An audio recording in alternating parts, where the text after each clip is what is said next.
dire. J'ai dit que quand on épouse quelqu'un, on épouse une différence. Cette différence, évidemment, qu'elle est avant la choupa. C'est deux caractères, c'est deux genres, c'est deux races, des fois c'est deux espèces. Il y en a qui viennent de Mars, il y en a qui viennent de Vénus, d'accord?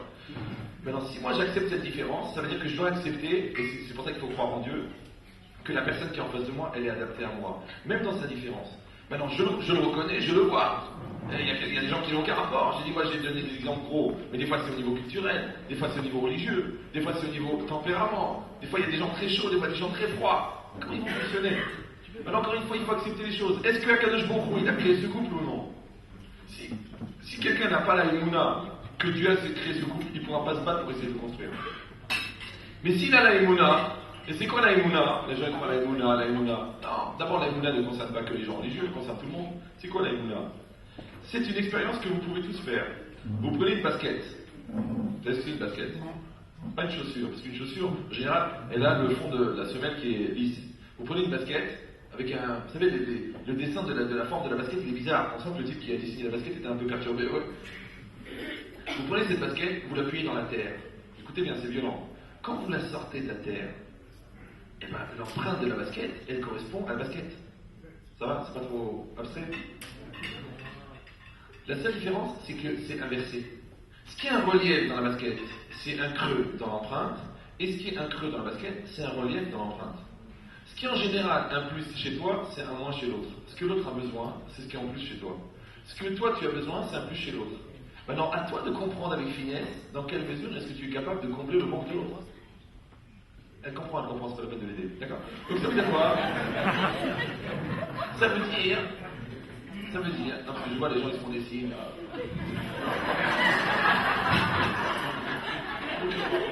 Voilà. Détendez-vous. Donc ça veut dire quoi? Ça veut dire que non seulement, moi j'ai pensé l'avoir dit, mais c'est pas grave, je le redis, c'est pas grave, c'est ça la pédagogie, il faut répéter, que la différence de l'autre, il faut la reconnaître, qu'en vérité la choupa, ça commence pas le jour du mariage, et ça se termine pas le lendemain, vous voyez? Parce qu'il faut accepter la différence de l'autre, ça va prendre à peu près une dizaine d'années. Un mariage, ça prend 10 ans. Vous voulez la preuve? Rien que la confiance, ça prend 3 ans. 3 ans. C'est quoi la confiance? C'est pas si où est-ce qu'il a dormi hier soir. C'est pas de la confiance. C'est normal ça de savoir, ouais. La confiance, c'est que quand l'autre te fait une remarque, tu ne le prends pas comme un reproche. Tu sais que ça part d'un bon sentiment. Mais si tu vois, il veut me détruire, elle se prend pour ma mère, elle veut me casser, ça veut dire que la confiance n'est pas encore établie. Mais je posais la question tout à l'heure, est-ce que la confiance est quelque chose d'acquis ou qui s'établit? Je vous ai donné l'exemple du père avec le portefeuille, vous vous rappelez ou non? À Potaille, si tu as confiance dans ton père, c'est parce que ton père, pendant 23 ans, aujourd'hui 35, pendant 35 ans, il t'a fait du bien, il t'a fait du bien, il t'a fait du bien, il t'a fait du bien, il t'a fait du bien. Donc maintenant, dans la balance de ton doute, tu as 35 ans de bien et un problème. Donc le problème, il est annulé par les 35 ans de bien. Mais un type que tu ne connais pas, aujourd'hui, il a les mains dans ton portefeuille. Comment tu peux lui faire confiance? Je dis, mais je ne le connais pas. Comme une banque. Si tous les mois, tu déposes 1000 euros, 1200, 1008, 1012, 12 000, 14 000, 20 000, 30 000, un jour tu viens, tu dis, je voudrais 100 000. La banque, elle te dit, bah, oh, rabat, on vous connaît, on a confiance en vous. Mais si tu rentres dans une banque où tu n'es jamais venu, tu dis, bonjour, je voudrais 100 000. Le banquier dit, excusez-moi, la formule n'est pas bonne, normalement, il faut dire, c'est un hold-up. Et que je te connais maintenant. Tu mets 100 000, je t'ai jamais vu. C'est pareil. Ton père, il a mis 25 ans à avoir un crédit chez toi. Tu crois que la femme que tu as épousée la veille, elle a un crédit chez toi? Tu as un crédit chez elle? Je veux dire, non, vous savez, on se connaît depuis longtemps. C'est aujourd'hui, les gens, ils se connaissent avant le mariage. Mais ils se connaissent bien. Voilà, ils vérifient tout. Ils vont jusqu'à la plomberie, ça veut dire vraiment... je veux dire, ça va bien, tout marche bien. Mais ça ne change pas le problème. C'est après le mariage que l'histoire elle commence. Même s'ils ont vécu maritalement, c'était un mariage mental, c'était pas un vrai mariage. Parce qu'avant le mariage, le Yetzirah, il t'aide. Après le mariage, le Yetzirah, il t'aide pas. Pour les Averot, le Yetzirah, il t'aide. Rien que tu dors avec une femme Nida, il t'arrange une histoire d'amour, tu te dis, j'ai pas compris. Je l'insulte, je la trompe, et elle m'adore. Avant le mariage. Après le mariage, le Yetzirah, il dit, moi les mitzvot, je m'en occupe pas. Elle vient tous les jours, dis-moi que tu m'aimes. Mais jamais je lui disais que je l'aimais. Moi, il m'appelle, tu sais, non, là, je prends pas avec la Goya, il n'y a aucun problème.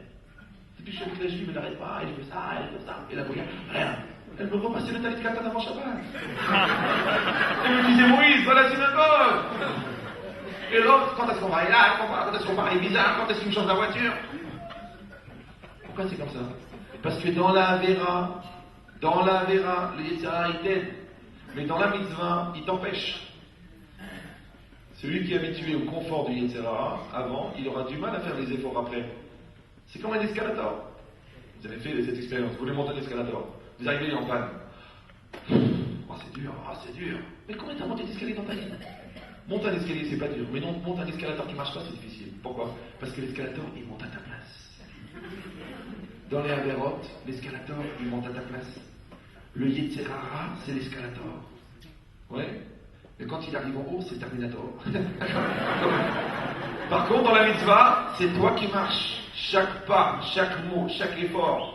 Tu veux de la communication, il faut parler avec elle. Tu veux qu'elle te comprenne, il faut t'expliquer. Tu veux qu'elle te fasse confiance, il faut donner. C'est comme ça. Donc maintenant, tu vas être obligé de donner pendant des années pour avoir le crédit. Et ce crédit crée la confiance. Mais attention, si tu donnes en attendant, ça s'appelle acheter. Donc elle va donner aussi en attendant. Donc maintenant, tu n'as aucun crédit parce que c'est une relation commerciale que vous avez. Moi, je descends la poubelle, toi, tu fais la vaisselle. Ça va? Et le jour où on va acheter de la vaisselle, ah, c'est fini. La base du contrat a été rompue. Donc toi, tu donnes sans attendre, comme tes parents. Et elle donne sans attendre. Comme elle a donné sans attendre, elle a reçu sans réfléchir. Pareil comme avec tes parents. Imagine ta mère à 4h du matin, elle t'appelle. Elle habite à Poitiers. Elle te dit, mon chéri, mon fils, tu peux venir me gratter le dos. Je dis, maman, il est 4h. Je dis, mon fils, j'ai 82 ans. Je sais que depuis que papa est parti, je suis seul. Je suis à Poitiers. Toi, tu es marié, tu es à Paris. Il faut que tu viennes. Je dis, maman, je ne peux pas venir. Tu dis, maman, mon fils, j'ai la douleur arthrose des 2 épaules. Je ne peux pas me gratter, ça me fait très mal. Tu viens, tu me grattes et tu t'en vas. Rien que ne reste pas, tu ne vas pas me saouler, maintenant fais-moi un repas ou là. Gratte-moi et dégage. Je dis, mais maman, t'es pas raisonnable. Il y a 2 heures de voiture. Je vais venir 2 heures, je vais te gratter, je vais repartir. Oui! C'est ta mère. Tu viens, tu la grattes et tu t'en vas. Pas comme ta mère au mariage, même tu la grattes et tu t'en vas. Non, tu la grattes et tu t'en vas. Alors, bon, il va y aller le fils, pourquoi? Il dit, mais appelle le SAMU, je ne vais pas appeler le SAMU pour qu'il me gratte. Appelle la police, je ne vais pas appeler la police pour qu'il me gratte. T'es le fils, tu vas venir. Elle va me dire, tu sais, maman, t'exagères. Et toi, mon fils, quand je t'ai mis au monde, tu sais que jusqu'à ton âge, sérieux, je t'ai changé la couche 7884 fois. Imagine, je me suis rendu compte qu'il y a un problème périodique chez toi, c'est la couche. Que toutes les 3 heures, tu manges et tu t'exprimes. Imagine-moi, j'avais dit, écoute, pourquoi je vais lui changer la couche à chaque fois? Je vais le changer une fois tous les 15 jours. Attention quand tu vas ouvrir cette couche. J'espère que tu es archéologue.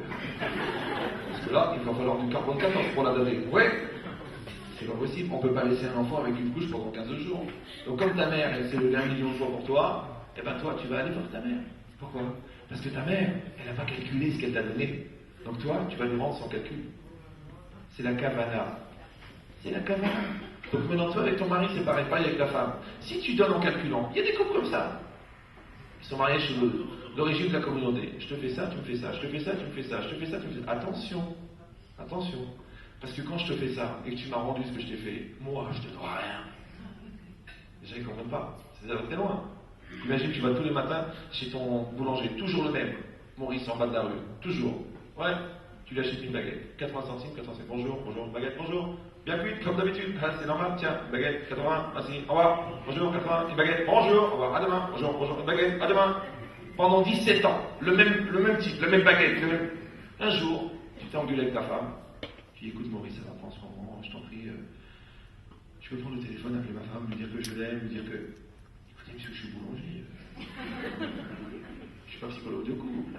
Mais avant, ça fait quand même 17 ans qu'on a une relation tous les deux.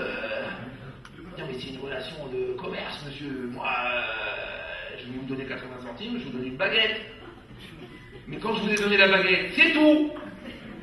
Je vous ai pas demandé. Si je vous avais pris 8 000 € pour une baguette, je peux comprendre que vous attendez plus. Mais que vous m'avez donné 80 centimes, je vous donne une baguette. C'est comme ça la vie. Si dans ton couple, tu fonctionnes sur un mode de commerce, tu peux pas exiger autre chose puisque tu as eu ce que tu voulais. Donc c'est quoi la logique? Je demande rien et je donne. Et toi tu demandes rien et tu donnes. Alors les gens, qu'est-ce qu'ils disent? Vous êtes utopiste. Alors tu sais quoi? Je vais rentrer dans ton calcul à toi. Viens, Yarpa, on va réfléchir. Vous savez que l'homme a une mitzvah d'avoir des enfants. Vous êtes au courant? C'est une mitzvah d'avoir des enfants. Vous savez? Oui ou non? Oui. Mais c'est pas une mitzvah pour la femme, c'est une mitzvah pour l'homme. Vous saviez pas ça? Alors dis-moi, moi j'ai une mitzvah de mettre les téfilines, d'accord? Je vais dire à un copain, s'il te plaît Maurice, tu peux les mettre pour moi, je dois partir. Ça marche ou non? Si je dis à quelqu'un, tiens je te laisse les têtes, j'y vais, tu m'appelles quand c'est fait, hein? C'est bon? Pourquoi ça marche pas? Pourquoi un type ne peut pas mettre les téfilines à ma place? Ah non, ne rigolez pas, parce que on va le faire. Attendez, le kidouche, il peut faire le kidouche pour moi. C'est une mitzvah. Pourquoi le kidouche il peut le faire pour moi, les téfilines ne peut pas? Vous savez pourquoi? Ça s'appelle mitzvot atluyot begouf. C'est une mitzvah qui dépend du corps. C'est mon corps qui doit la faire, c'est pas le tien. Donc je peux pas mettre les téfilines à ta place, tu peux pas les mettre à ma place. Ça va ou non? C'est pareil. Une fois j'ai fait le cours du Shalom Bayit comme ça, pendant 2 ans. Pourquoi ça marche pas? Pourquoi un type il peut pas mettre les téfilines à ma place? Ah non, ne rigolez pas, parce qu'on va le faire. Attendez, le kidouche, il peut faire le kidouche pour moi. C'est une mitzvah. Pourquoi le kidouche il peut le faire pour moi, les téfilines ne peuvent pas? Vous savez pourquoi? Ça s'appelle mitzvot atluyot begouf. C'est une mitzvah qui dépend du corps. C'est mon corps qui doit la faire, c'est pas le tien. Donc je peux pas mettre les téfilines à ta place, tu peux pas les mettre à ma place. Ça va ou non?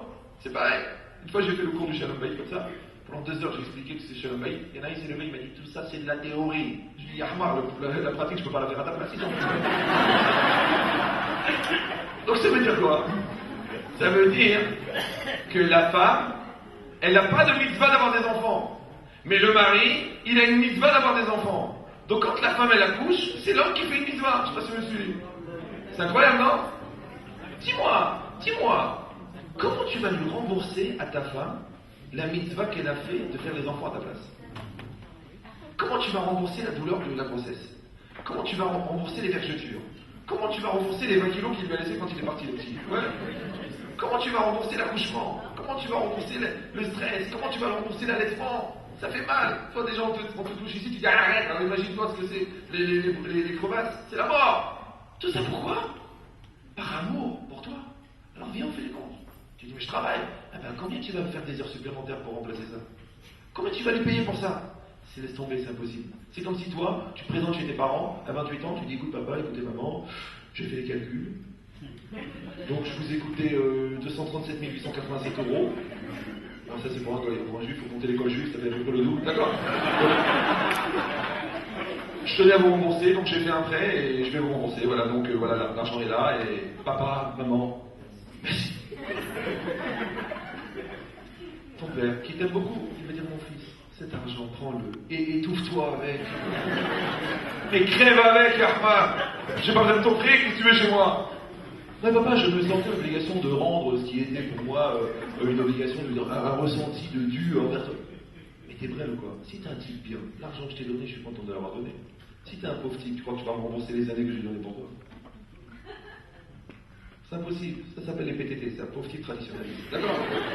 C'est impossible. C'est des gens qui sont fonctionnaires de la Torah. Ils ont l'habitude de faire certaines événements en tradition. Ouais. Non.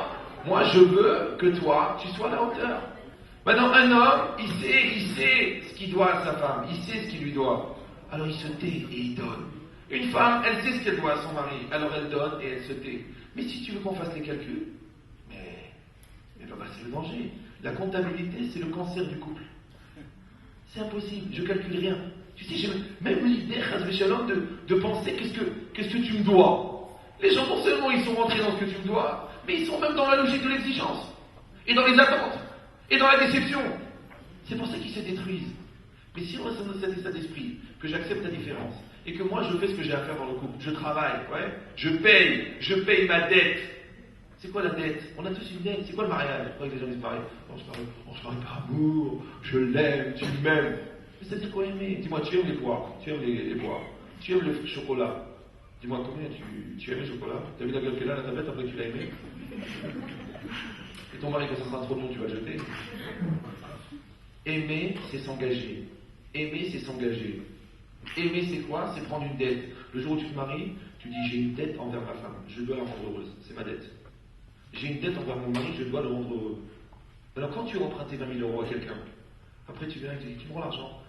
Tu dis, c'est pas facile. Et puis tu m'embêtes, et tu me saoules, et tu me casses la tête, et tu me téléphones. Non, moi tes états d'âme, je m'en fous, moi. Ta dette, c'est ta dette, tu payes ta dette. Maintenant, toi, tu as pris un engagement le jour du mariage, à rendre heureux l'autre. Comment tu peux justifier le fait que tu ne payes pas ta dette par le fait que l'autre, il fait la dette? Mais entre guillemets, ça ne te concerne pas, toi. Toi, tu payes ta dette. L'homme, il paye sa dette. La femme, elle paye sa dette. Mais nous, on est des mauvais payeurs, nous.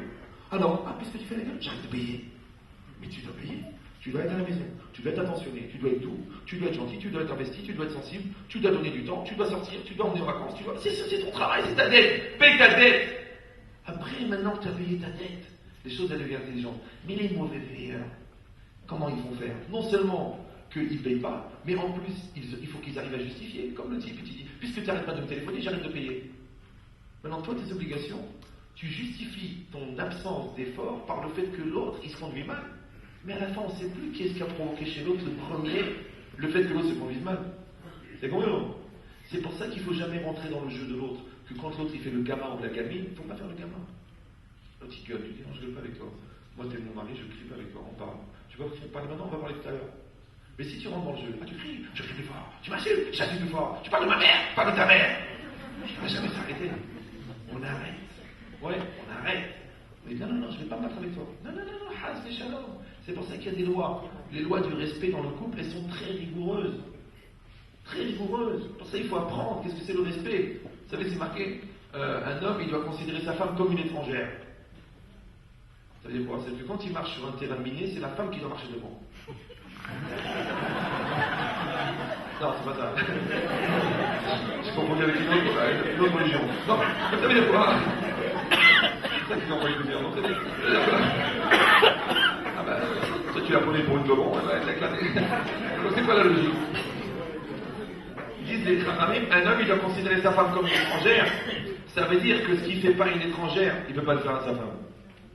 Parce que les gens ils confondent intimité et familiarité. Tu la respectes comme une étrangère. Ton mari aussi comme un étranger. C'est ce qu'a dit la Gemara. La Gemara dit, un homme, une femme qui a mangé de l'ail le matin, elle ne peut pas parler à son mari toute la journée. Bon, c'est vrai qu'à l'époque, l'ail était très fort, ils s'en servaient pour abattre les animaux. Ouais, d'accord, mais c'est pas le problème. Le problème, c'est est-ce que toi, tu fais attention? C'est pareil, maintenant tu vas retrouver ta femme. Prends une douche. Ah, ça va, Cassia? C'est un respect. Ça se pareil, va te laver les dents. Ah, je t'en prie. Allez, c'est un respect. Tu vois, ça va, on se connaît. Pourquoi on se connaît? Une étrangère. Tu fais attention, c'est comme une étrangère. Un étranger, c'est comme un étranger. C'est du respect. C'est-à-dire, c'est des règles qui vont préserver. Mais les gens disent, non, vous savez, nous, c'est la passion. Mais la passion, elle va jusqu'au meurtre, la passion. Ça va être un crime passionnel. Je l'ai tué parce que je l'adore. Non. La passion et l'amour sans respect, dangereux. Le respect sans amour, dangereux. Il y a des couples comme ça, beaucoup de respect. Nous avons établi ensemble des règles qui nous permettent de cohabiter de manière harmonieuse. On partage les dépenses, on partage les dates, on fixe les choses, on dort pas dans la même chambre, c'est en bas, tu ronfles. Tu vois le genre de couple un petit peu. Tu vous êtes ensemble. Non, on est l'un côté de l'autre. On est là, d'accord. Et pourquoi? Parce qu'il y a du respect, mais il n'y a pas de sentiment. Ouais. D'autres, il y a des sentiments, il n'y a pas de respect. Je t'aime, je te hais. La haine et l'amour, c'est la même température, c'est seulement un changement de thermostat. Tu tournes de l'autre côté. Tu tues avec la haine et tu tues avec l'amour. Donc une personne, elle doit avoir le respect qui va organiser, qui va, comment ça s'appelle, gérer le sentiment, et le sentiment qui va humaniser le respect. Donc quand quelqu'un il comprend cette logique-là, ni toi ni moi, c'est qui? C'est dangereux, c'est ni toi ni moi. En fait, c'est très simple. Le moi mauvais, tu le dépasses. Donc c'est ni toi, ni moi. Moi je m'oublie, toi tu t'oublies. Ce qui est au milieu, c'est nous. On le fait pour notre couple. Ça s'appelle la solidarité. Nous avons un problème avec ta relation avec l'argent. C'est pas ta problème avec le fric. Nous avons un problème avec ta mère. C'est pas grave. Nous on est solidaires, on va gérer ta mère. C'est pas évident. Parce que des fois la belle-mère amène de l'amertume. C'est normal, c'est ta mère. D'accord? Voilà. Donc ça veut dire quoi? Donc ça veut dire quoi? Non, j'exagère, la réalité est bien pire. D'accord, donc ça veut dire quoi? C'est pour vous maintenir en éveil. La logique, c'est qu'une personne, elle a en face d'elle un autre. On va construire ensemble. Mais quand on est dans une dynamique de construction, ça va très bien. C'est comme dans un business. Vous savez, les employés, les patrons, on ne fait pas de différence. Maintenant, on travaille. Ah, maintenant, il y a des caisses. Allez, moi aussi, je t'ai donné. Et maintenant, toi, tu m'aides à ça. Et toi, tu m'aides à ça. On est solidaires. Et si je dis, toi, tu sais, il n'y a plus de solidarité. La boîte, elle est morte. Le couple, c'est pareil. Si on est solidaire, le couple, il tiendra le monde entier. Un homme et une femme qui sont solides, ils soulèvent le monde entier. Une femme qui se sent aimée, elle peut élever 80 enfants. Une femme qui ne se sent pas aimée, elle ne peut même pas lever un verre. Je suis en dépression. Je suis blindé en ce moment. Je sens que je vais mourir.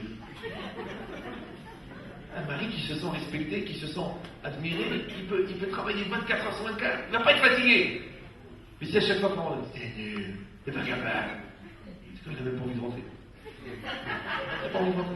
Il tourne en bas du bac, tu vois ton mari, tu dis, mais en fait j'ai du monde, attends, j'ai pas fini, je trouve pas de place. Ça veut dire quoi? Ça veut dire que la force d'un mari, c'est la femme. La force d'une femme, c'est un mari. Mais il faut que les deux, ils aillent ensemble. Maintenant, le meilleur ordinateur du monde, le meilleur, il coûte 137 000 euros. Ouais. Si tu ne te branches pas sur l'écran, il n'y a rien sur l'écran. T'as acheté un super ordinateur, 137 000 euros. Tu appelles la hotline, je comprends pas. Je l'ai payé 137 000 euros. Il n'y a rien sur l'écran. Le mec de la hotline, il est gentil, il est de chez nous, il te parle pendant 3 heures, il dit, excusez-moi, une question idiote, avez-vous branché l'écran? Mais je suis là. Elle oublie. Ta femme, c'est ton écran. Quand tu regardes sa frange, tu sais si t'es branché.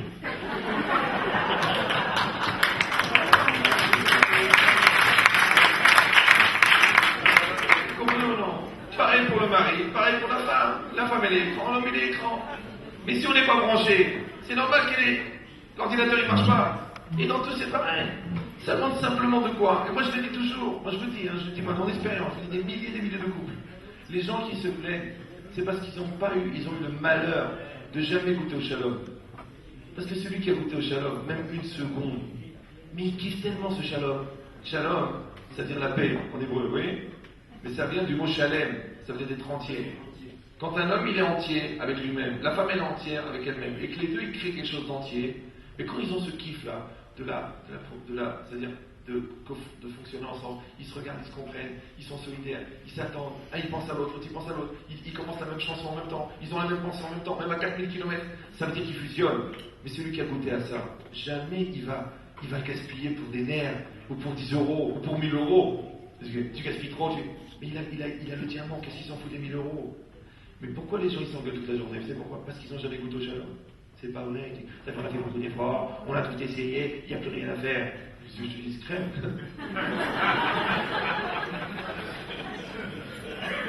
Les gens te disent, allez, je suis arrivé au bout. Mais crème.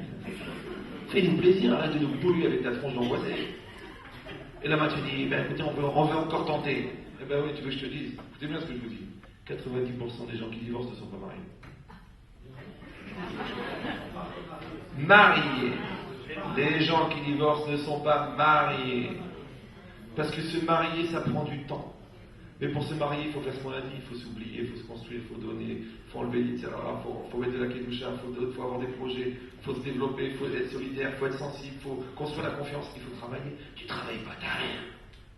Alors les gens, ils font rien, ou ils font le contraire, ils se détruisent, ils se cassent, ils s'insultent, ils se maudissent, après ils disent, écoute, on a essayé, eh bien ça n'a pas marché. Non, c'est le contraire. Tu fais tout ce qui est possible. Écoutez bien, quand tu as fait tout ce qui est possible, et que ça ne marche pas, là c'est une mitzvah de divorcer. C'est le cas exceptionnel d'antinomie totale. On n'a rien à voir l'un avec l'autre, mais c'est quand on a tout fait pour que ça marche. Mais quand tu as fait le bilan et tu te rends compte que tu as tout fait pour que ça marche pas, maintenant tu dis, écoute, je crois qu'il faut qu'on se sépare. Mais enfin chérie, il faut qu'on se sépare, il faudrait qu'on soit ensemble. Et la seule chose sur laquelle on a réussi à se mettre d'accord, c'est à divorcer. Tu parles de communion, toi? Alors viens, on fait le contraire. On met l'Yetzirah dehors et on construit tous les deux, jour après jour, avec vigilance, avec méfiance, avec intelligence, avec finesse, avec générosité, avec rochma, avec la connaissance, avec des ramanim, avec la kedusha. Et tu vas voir que quand il va se passer cette espèce d'éclair entre vous deux, cet arc électrique que vous appelez le coup de foudre, vous dites, oh, j'ai un coup de foudre. Et il m'a dit, Ramachidi, vous croyez au coup de foudre? Je dis oui, mais si tu l'as 3 fois par jour, c'est pas un coup de foudre. Ça s'appelle un court-circuit, c'est autre chose.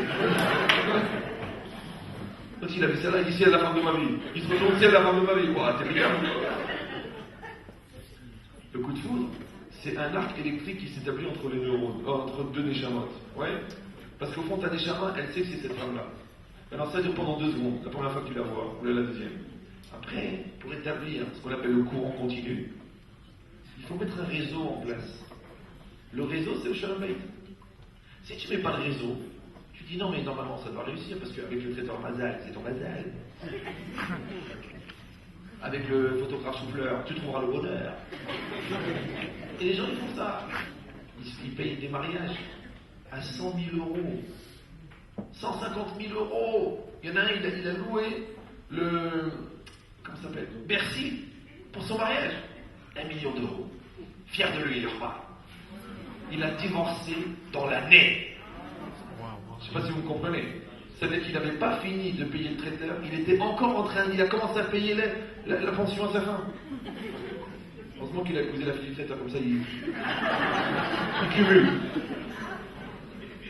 Il dit, mais c'est quoi la logique? La logique c'est simple, c'est que le problème c'est pas l'argent que tu as mis, le problème c'est les efforts que tu es prêt à faire. Avant il faisait des mariages pourris. Regardez comment ça se passait en Tunisie, au Maroc, en Algérie. On prenait une salle comme ça, on se mettait toute la famille, Sartek, Stratachem, Mazal Tov, et ils faisaient un mariage, des gens qui duraient 40 ans. Maintenant, ils font une soirée de malade. Ils font des invités, ils font des chanteurs, des chanteuses, la noire, la danseuse, la baba, les trucs, l'ambiance. Tu dis, c'est ça. Ils te disent d'ailleurs, ça va être une soirée d'enfer. Et c'est vrai que depuis ce jour-là, c'est l'enfer. Et vous serez les rois de cette soirée, et vous êtes. Tu dis, je m'explique, comment vous avez trouvé cet orchestre? Ah, j'en ai vu 84. Quand vous avez choisi la salle, j'en ai vu 200. Et le traiteur, j'en ai goûté 340. Et le photographe, je les ai tous faits. Ah bon? Et le mariage, vous l'avez préparé? Eh bien, on vient de vous le dire. Je parle du mariage, moi. Je parle pas de la teufée, je parle du mariage. Vous avez préparé le mariage? Ben non, écoutez, vous savez, monsieur Godelet, elle est bien, je suis bien. Pour la première fête d'Orville, il dit si Dieu veut, ça ira. C'est marrant, les gens, quand ils parlent des malheurs, ils disent si Dieu veut, c'est tout clair.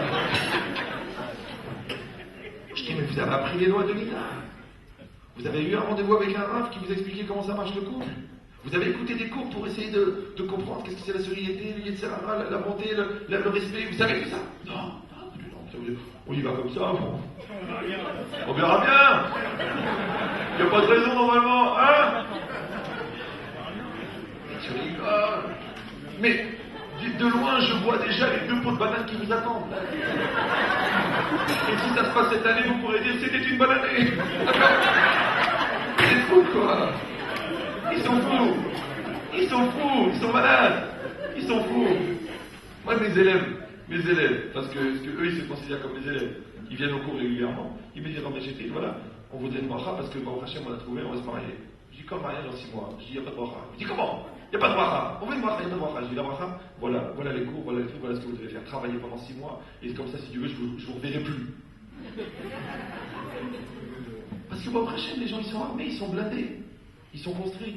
Mais sinon, il y a ça, je te dis, le pompiste, il est fumeur. Il est fumeur, ouais. Le feu, dès qu'il rentre à la maison, c'est Apocalypse Now. Il s'est même pas rendu compte, il n'a rien compris. J'ai pas compris. Rien compris, mais c'est normal que tu n'as pas compris. Parce que tu t'es pas formé pour. Alors avant, les gens, ils avaient des midotes, ils avaient de la patience. Ils étaient prêts à écouter, ils étaient prêts à construire. Maintenant, les gens, c'est des consommateurs. Ils consomment des produits, ils consomment des prestations, ils consomment des personnes. 15 jours, ça va, c'est pas grave. Ils divorcent plus facilement qu'ils se marient. Quel problème? C'est une formalité, ils divorcent. Mais je te dis qu'on ne peut pas divorcer quelqu'un qui n'est pas marié. Donc d'abord, vous vous mariez, et là, il a raison, monsieur. Le mariage, ça se prépare des années avant, et ça se prépare. C'est quand vous éduquez vos enfants. Vous savez, moi, je reçois un couple. Non, demain, je vois mes enfants. Je dis, vous savez, les enfants, hier soir, je me suis couché à 4h du matin. On s'est pris la tête, on a souffert. Tu sais, c'est dur de faire une conférence. Vous voyez, on est détendus, on rigole. Oui, mais un rendez-vous de couple, c'est comme 10 conférences au niveau fatigue. C'est épuisant. C'est comme si vous avez 2 personnes qui viennent avec un paquet de grenades découpillées comme ça. Comme ça, il est né de comme ça. Ça va péter. Ça va péter. Et toi, t'es là, calme-toi, bouge pas. Garde ta main, bouge pas, on va parler. Oh. Comme ça pendant 5 heures, 6 heures, 7 heures. Et ils repartent. On a recoupé les grenades. Ah, ils sont contents, ils sourient, ils rigolent. Et toi, tu meurs, tu restes au canapé. Et le lendemain, tu dis Baruch, Mahayem Metim. Demandez-lui, il a compris. Il dit, mais pourquoi? Alors je leur dis à mes enfants, sachez que le Shalom Bayit, c'est des midotes. C'est des qualités. Celui qui n'a pas les qualités, qui n'a pas la patience, qui n'a pas l'écoute, qui n'a pas la douceur, qui n'a pas l'intelligence, qui n'a pas la finesse, mais qu'est-ce qui va morfler? Oh l'homme, il va morfler. Mais qu'est-ce qu'il va prendre? C'est normal, c'est pourquoi? Parce que ce que tu n'as pas fait avant le mariage, Dieu t'envoie en cours de rattrapage. Imagine qui c'est le professeur. Et si je me suis marié trop vite, c'est un mariage à arranger.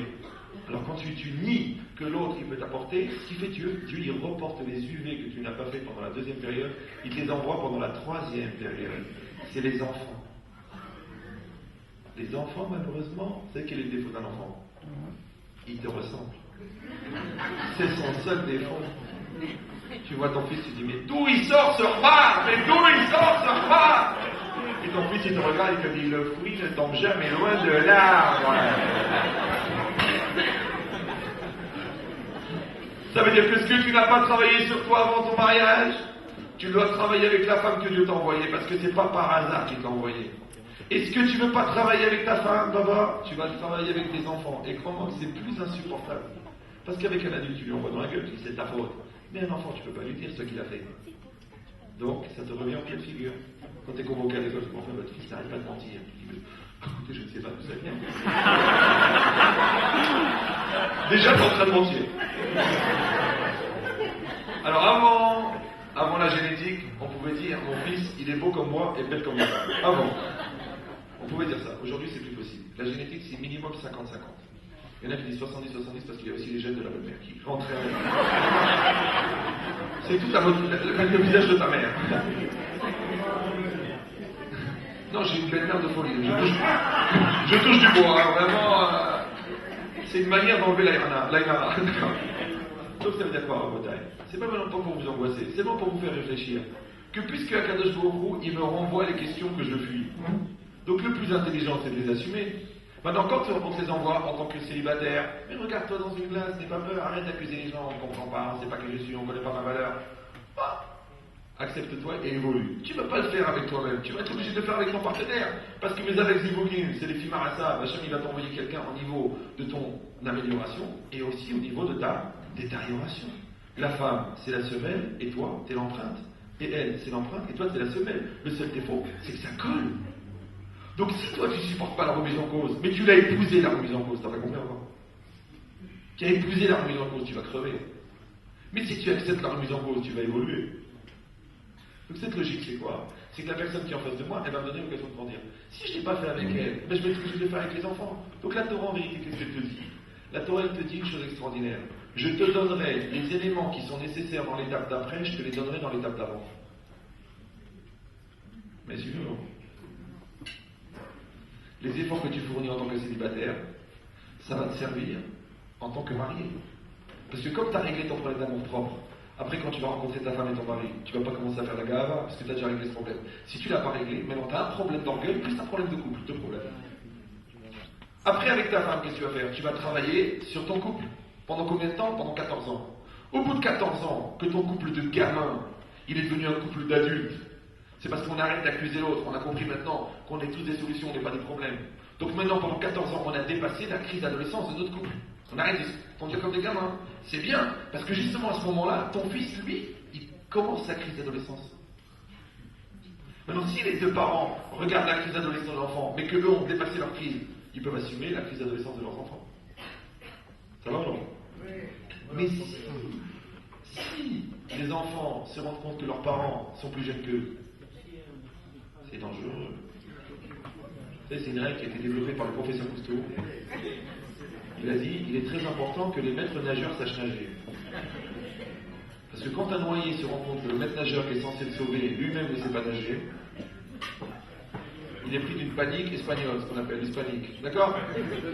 Donc c'est logique. Donc maintenant, quand toi, tu es avec ta femme, tu construis ton Shalom Bayit, mais en vérité, tu travailles l'éducation de tes enfants. Parce que tu as fait de ton homme quelqu'un de bien et de ta femme quelqu'un de bien. Donc tu as éduqué ton mari, tu as éduqué ta femme. Ça va? Quand les deux vous accueillez les enfants, c'est facile, parce que vous avez du recul. Si vous êtes conduits comme des gamins dans un couple, vous ne pourrez pas assumer les enfants, puisqu'ils vont vous obliger à vous conduire comme des adultes. Maintenant que les enfants sont là, écoutez bien maintenant, comment vous allez réussir à maintenir un couple alors que vous avez 5, 6, 7, 8, 9 ou 14 enfants? J'ai dit dans l'étape d'avant, on prépare toujours l'étape d'après. Donc en tant que célibataire, on prépare la confrontation du couple. Pendant le couple, on prépare la confrontation avec l'adolescent. Pendant l'adolescent, on prépare l'après-couple. Pourquoi? Parce que si malgré qu'il faut payer le pavillon, payer la bar mitzvah, souffrir de la crise de l'un, de la crise de l'autre, trouver un métier, aider les enfants dans les études, si malgré ça, on arrive entre Hachem à maintenir son couple, on arrive à avoir encore de l'amour, de la tendresse, de l'intimité. Vous comprenez? On ne rentre pas dans cette maladie de la routine. À quoi ça sert? C'est pour préparer l'étape d'après. Que le jour où on marie le dernier et qu'on se retrouve tous les deux, comme il y a 44 ans, on ne va pas s'envoyer des pics dans la figure. On va dire pourquoi tu restes une heure au téléphone, pourquoi tu mets 3 sels dans la tafina. Et c'est depuis qu'on est mariés, je mets ce sel. Ah, il m'a dit, monsieur Betchetrit, je ne supporte plus le nez de ma femme. Je n'ai pas compris. Il m'a dit, je ne peux plus voir son nez. Elle a un nez, je ne peux plus le voir. Il m'a dit, mais qu'est-ce qu'on va faire? Il m'a dit, je ne peux pas. Il m'a dit, pourquoi vous l'avez supporté pendant longtemps? Il m'a dit, je ne l'ai pas fait. Je travaillais beaucoup, je courais beaucoup, et paye la bar mitzvah, paye le mariage. Je n'ai pas vu le nez de ma femme. Maintenant, je ne peux plus voir son nez. Je lui ai dit, mais monsieur, je veux bien aller dans votre sens. Disons, on va lui couper le nez. Mais néanmoins, ça sera la même. C'est impossible. Donc, ça veut dire quoi? Ça veut dire que les gens, maintenant, après 44 ans de mariage, ils s'opposent des problèmes de Hatan Kala du lendemain de la Choupa. Ça veut dire que pendant 44 ans, ils étaient en hibernation. Je me disais fou, je t'ai dit que dans l'étape d'avant, il faut préparer l'étape d'après.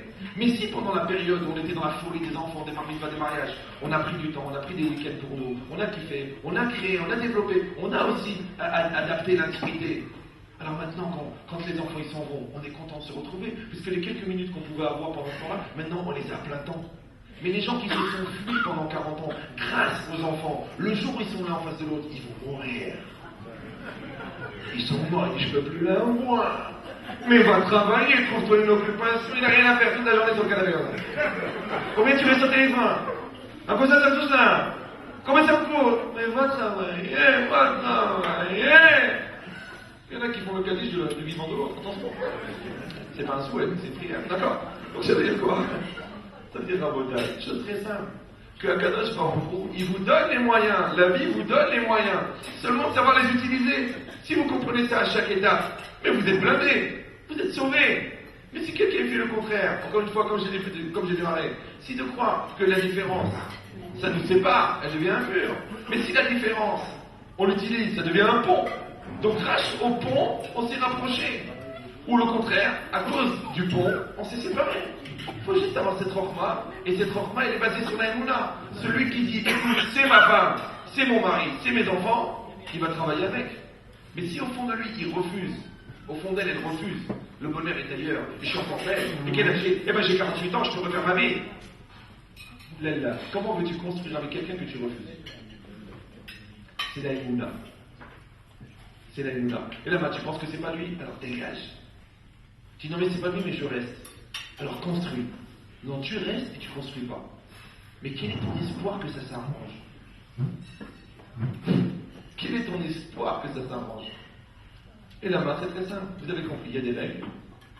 Le but, c'est quoi? C'est de travailler. Vous avez des outils, il y a des rabbinim, il y a de la Torah, il y a des choses. Vous apprenez, vous élevé, vous grandissez. Maintenant, juste un avertissement. Pendant le cours, j'ai dit des choses qui ont touché les uns, touché les autres. Je sais que ce que je vous ai donné, c'est des flammes de Torah, mais aussi des sabres. Il ne faut pas rentrer à la maison et dire avec Mano, on va régler les comptes. Le rabbin, il a bien expliqué. Mets ta tête sur la table. Non. Chacun, il a entendu ce qu'il devait entendre. Bon, Hachem, les hommes ont entendu, les femmes ont entendu. C'est pas la peine. Une fois, ils viennent, ils disent, la femme dit, excusez-moi, vous pourrez répéter. Je sais pas, vous n'avez pas entendu. Ça s'appelle de l'ébélisterie. Au bout de la 6e couche, tu vois, là, il va devenir pas compte. Non, non. Les hommes ont entendu, les femmes ont entendu. Bon, Hachem, chacun, il a pris sa dose. Je pense que j'ai bien distribué. Très propre, ouais. Mais l'écoutons, et c'était vraiment dans un bon sentiment, et les Ma'ana Shalom. Maintenant, vous, ce que vous devez faire, c'est très simple. Les outils que vous avez entendus, vous les prenez avec bonne volonté. Vous dites, bon, on a pris chacun, c'est pas la peine de rajouter, on va dire, et on va construire. De la manière que quand vous sortez du conseil de classe, même si vous êtes dégoûté de ce que vous avez appris sur votre enfant, vous avez des solutions. Ou vous allez l'écraser avec la frustration de la honte que vous avez, ou vous allez construire avec les éléments qu'on vous a appris. Vous, c'est pareil. Vous êtes des enfants devant le couple, on vous a donné des éléments. Je pense que ce sont des bons éléments, des bons outils. Vous avez la possibilité d'utiliser ces outils. Donc, vous rentrez à la maison, vous êtes Hachem, et avec l'aide d'Akadosh Baruch Hu et beaucoup d'efforts de positivisme, vous allez construire votre couple.